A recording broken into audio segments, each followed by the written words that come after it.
Hello વિદ્યાર્થી મિત્રો, લાસ્ટમાં આપણા ઈ કોમર્સની મર્યાદાઓ વિશે જોયું હતું, જેમાં પરિવર્તનનો પ્રતિકાર, પ્રારંભિક ખર્ચ, સુરક્ષા, ગોપનીયતા, વિશ્વાસનો અભાવ, ઉત્પાદનને પહોંચાડવાનો સમય વગેરે વિશે ડિસ્કશન કર્યું હતું. હવે એના પછીનો ટોપિક છે બાળકો, ઈ કોમર્સની વ્યાવસાયિક પ્રતિકૃતિઓ.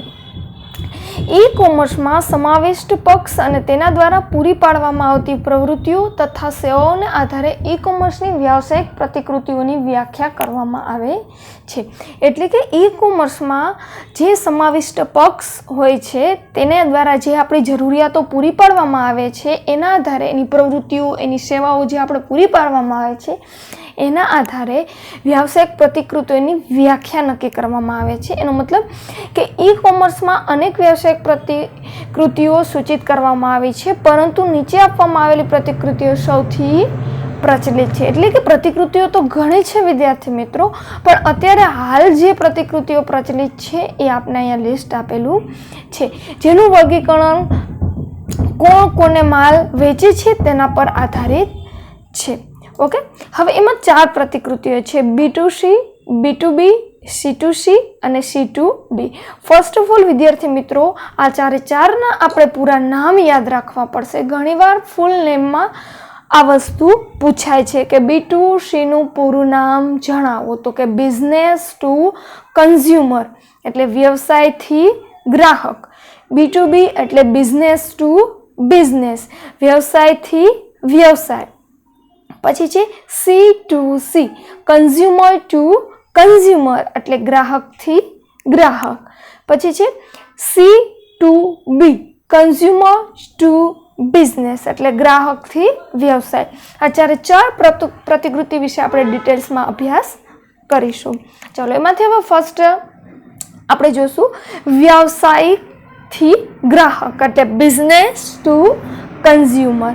ઇન્ટરનેટ દ્વારા વેબસાઇટના ઉપયોગથી જે વ્યવસાયિકો કે સંસ્થાઓ ગ્રાહકને તેના ઉત્પાદનો કે સેવાનું વેચાણ કરે છે તેમના માટે વ્યવસાયથી ગ્રાહક પ્રતિકૃતિનો સંદર્ભ આપી શકાય. જો શું કહે છે, ઇન્ટરનેટનો ઉપયોગ કરી વ્યાવસાયિક સંસ્થાઓ ગ્રાહકોને પોતાના માલનું જે વેચાણ કરે છે વિદ્યાર્થી મિત્રો, એને શું કહેવાય?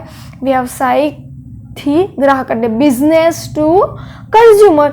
જેમાં એક સંસ્થા હોય છે એ બિઝનેસ કરતી હોય છે, જ્યારે સામેવાળો પક્ષ જે હોય છે એ શું હોય છે તો કે એ ગ્રાહક હોય છે.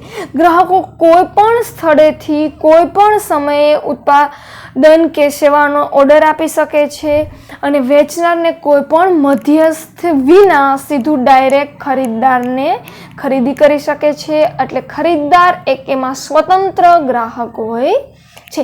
એનો મતલબ કે વેચનાર અને ખરીદનાર વચ્ચે કોઈ પણ મધ્યસ્થ વ્યક્તિ હોતો નથી. આ પ્રતિકૃતિ ઇન્ટરનેટમાં વિદ્યાર્થી મિત્રો સૌથી વધુ પ્રચલિત છે.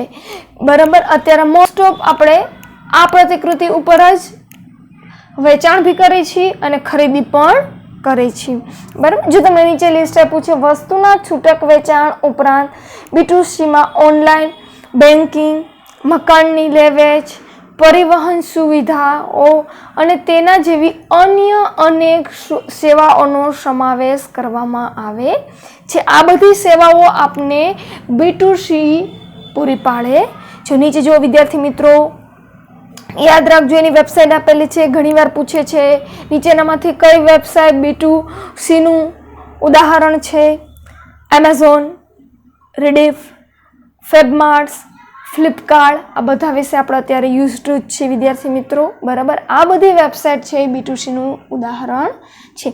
એવાનું સરસ એક એક્ઝામ્પલ તમને ફ્લિપકાર્ટનું આપ્યું છે. જો ફ્લિપકાર્ટનું તમને હોમ પેજ આપ્યું છે. આપણે ઘણીવાર વારંવાર શોપિંગ કરી છીએ એટલે વધારે ડિટેલ્સમાં હું તમારો ટાઈમ નહીં, તમને એમ જ નોર્મલી સમજાવી દઈશ. આ આપણું છે ફ્લિપકાર્ટનું હોમ પેજ આપેલું છે. બરાબર, અહીંયા ઓલ કેટેગરીઝ આપેલી છે વિદ્યાર્થી મિત્રો. કેટેગરીઝમાંથી તમે કોઈ પણ એક પ્રોડક્ટ સિલેક્ટ કરી શકો છો. અહીંયા તમને ઈ બુક વર્ગ એટલે બુક્સ રિલેટેડ તમને એક્ઝામ્પલ આપ્યું છે, તો આપણે કેટેગરીમાં ઈ બુકનો ઓપ્શન આપણે સિલેક્ટ કર્યો છે. એટલે આખી બધી બુકની ડિટેલ્સ આપણે બતાવી છે. બરાબર, અહીંયા અલગ અલગ બુક્સની પોપ્યુલર બુક છે, બરાબર, એ બધી બુક્સનું અહીંયા લિસ્ટ આપેલું છે. બરાબર, આમાંથી એની નીચેની બધી ડિટેલ્સ અહીંયા દેખાયેલી છે આ બધી. ઓકે,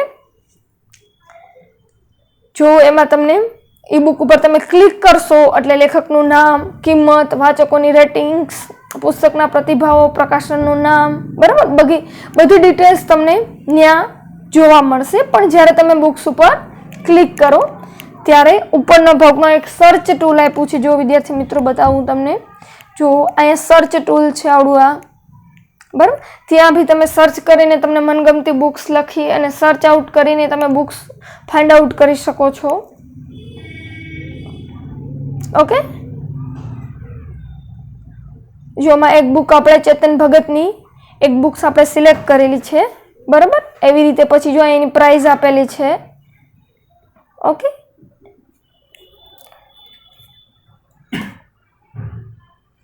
હવે શોપિંગ કાર્ડની ડિટેલ્સ આપી છે. જો આપણે એક વસ્તુ અહીંયા ઈ બુકની લીધી છે, બરાબર, પછી પ્લેસ ઓર્ડર ઉપર આપણે ક્લિક કરતા આપણે ઓર્ડર અપાઈ જશે. જો અહીંયા બુક્સ, એની પ્રાઇસ, ઓકે, શોપિંગ કાર્ડમાં એ વસ્તુ જતી રહેશે. બરાબર, હવે જો પ્લેસ ઓર્ડર બટન પર ક્લિક કરવાથી અંતિમ સ્ક્રીનમાં આપણે જતા રહીશું. બરાબર, અને એ પછી તમને લોગિન ન હોય તો લોગિન કરવાનું પૂછશે, જેમાં તમે તમારું બિલિંગ માટેનું એડ્રેસ નાખવાનું, તમારી બધી ડિટેલ્સ ત્યાં ફિલ કરવાની રહેશે. બરાબર, પછી ખરીદી આપણે ઓર્ડર તૈયાર થઈ જશે. બરાબર, પછી આપણે બિલ માટેની ચૂકવણીના ઓપ્શન આવશે.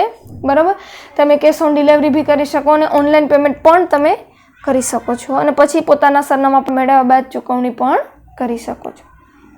ક્લિયર વિદ્યાર્થી મિત્રો? ઓકે, આ કયું શેનું એક્ઝામ્પલ હતું? B2C, business to consumer. હવે વિદ્યાર્થી મિત્રો એમાં બીજો પોઈન્ટ છે B2B, બિઝનેસ ટુ બિઝનેસ, એટલે બે પક્ષ, ખરીદનાર અને વેચનાર, બે પક્ષ કેવા હશે? તો કે વ્યવસાય. ચાલો એના વિશે જોઈએ. જુદા જુદા વ્યવસાયો વચ્ચે થતી ઈ કોમર્સની પ્રવૃત્તિઓને વ્યવસાયથી વ્યવસાય પ્રતિકૃતિનો સંદર્ભ આપવામાં આવે છે, જેમાં B2Bમાં વેચનાર અને ખરીદનાર બંને વ્યવસાયી છે. એનો મતલબ ખરીદનાર પણ વ્યવસાયી હશે અને વેચનાર પણ વ્યવસાયી હશે. પુરવઠાકાર, વિતરક કે અન્ય મધ્યસ્થી સાથે ઈ સંબંધની સ્થાપના કરે છે. સામાન્ય થયેલા વ્યવસાયો વચ્ચે વધુ પારસ્પરિકતાને કારણે વધુ કાર્યક્ષમતા પ્રાપ્ત કરી શકાય છે. ઉદાહરણ તરીકે સંગ્રાહક, વિતરક અને જથ્થાબંધ વેપારી સાથે ઉત્પાદક સોદો કરે છે. B2Bનો ઉપયોગ કરી ઉત્પાદક વિતરક સાથે માલના જથ્થામાં થતા ઘટાડા વિશે તત્કાળ સંવાદ કરી શકે છે તથા વિતરક તેનો ત્વરિત પ્રત્યુત્તર આપી શકે. જો વિદ્યાર્થી મિત્રો એક સરસ એક્ઝામ્પલ આપ્યું છે. હવે તમને બિઝનેસ ટુ બિઝનેસની વાત કરી છે, એટલે આપણે એક સરસ એક્ઝામ્પલ દ્વારા સમજી કે જથ્થાબંધ વેપારી છે અને કોઈ છૂટક વેપારી છે. બરાબર, એ બે જો તો એ બે જે કામ કરે છે એ B2B છે. શું કામે? જે જથ્થાબંધ વેપારી છે એ પોતાનો માલ છૂટક વેપારીને વેચે છે, એટલે પોતાનો બિઝનેસ કરે છે. બરાબર, અને છૂટક વેપારી એ જ પોતાનો માલ ગ્રાહકોને વેચે છે. બરાબર, તો એ પોતાનો બિઝનેસ કરે છે. જથ્થાબંધ વેપારી અને છૂટક વેપારી બે કેવા છે? એમાં વ્યવસાયી. ઓકે, પછી જો એમાં કોઈ પણ માલની આપણે જથ્થામાં ઘટાડો થયો હોય તો છૂટક વેપારી હોય તો ડાયરેક્ટ એ આપણે જથ્થાબંધ વેપારીને જાણ કરી શકે છે અને એ ડાયરેક્ટ તમને આન્સર પણ આપી શકે છે. સંસ્થાઓ તેમની સામાન્ય વ્યવસાયિક પ્રવૃત્તિઓ જેવી કે પુરવઠાકારનું વ્યવસ્થાપન, માલના જથ્થાની યાદીનું વ્યવસ્થાપન, ચૂકવણીનું વ્યવસ્થાપન વગેરે કાર્યક્ષમતામાં B2Bની મદદથી વધારો કરી શકાય છે. જો હમણાં જ આપણે જોયું પુરવઠાનું વ્યવસ્થાપન. હવે કોઈ જથ્થાબંધ વેપારી હોય કે છૂટક વેપારી હોય, પુરવઠો એની પાસે કેટલો છે એ તો આપણે જોવો પડશે ને. બરાબર, પછી માલના જથ્થાની યાદીનું વ્યવસ્થાપન, એ પોતે કેટલી પ્રકારનું માલનું ખરીદી કરે છે તો એ યાદી પણ તૈયાર રાખવી પડશે. ઘણીવાર એવું હોય કે અમુક વસ્તુ વધારે વેચાઈ ગઈ હોય, બરાબર, અમુક વસ્તુ ન વેચાણી હોય તો યાદી ઉપરથી નક્કી કરી શકે કે કઈ વસ્તુ મારે મંગાવવાની છે.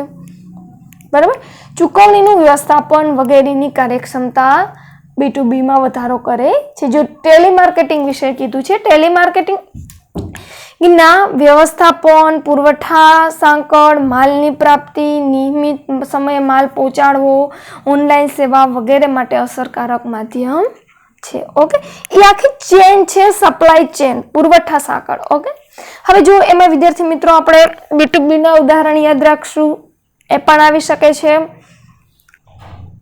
MCQ માં, બરાબર, એ પણ આપણે યાદ રાખીશું. commodities.com, tradeindia.com.